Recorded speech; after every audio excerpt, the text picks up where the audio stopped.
গৌর বর্ণ নধর দেহ, নাম শ্রীযুক্ত রাখাল। জন্ম তাহার হয়েছিল সেই যে বছর আকাল।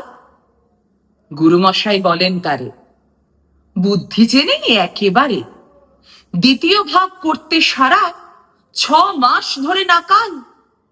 রেগে মেগে বলেন, বাঁদর, নাম দিনু তোর মা কাল।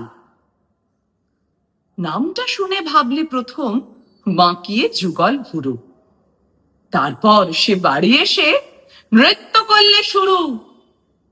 হঠাৎ ছেলের মাতন দেখি সবাই তাকে শুধায়, এ কি? সকলকে সে জানিয়ে দিল, নাম দিয়েছেন গুরু। নতুন নামের উৎসাহে তার বক্ষ দুরু দুরু। কোলের পরে বসিয়ে দাদা বললে কানে কানে, গুরু মশাই গাল দিয়েছেন, বুঝিস নে তার মানে? রাখাল বলে, কখনো না। মাঝে আমায় বলেন সোনা, সেটা তো গাল নয়, সে কথা পাড়ার সবাই জানে। আচ্ছা, তোমায় দেখিয়ে দেব, চলো তো এখানে।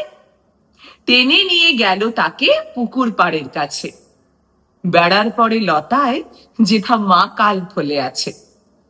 বললে, দাদা সত্যি বলো, সোনার চেয়ে মন্দ হলো? তুমি শেষে বলতে কি চাও, গাল ফলেছে গাছে? মা কাল আমি বলে রাখাল 2 হাত তুলে নাচে। দোয়াত কলম নিয়ে ছোটে, খেলতে নাহি চায়। লেখাপড়ায় মন দেখে মা অবাক হয়ে যায়।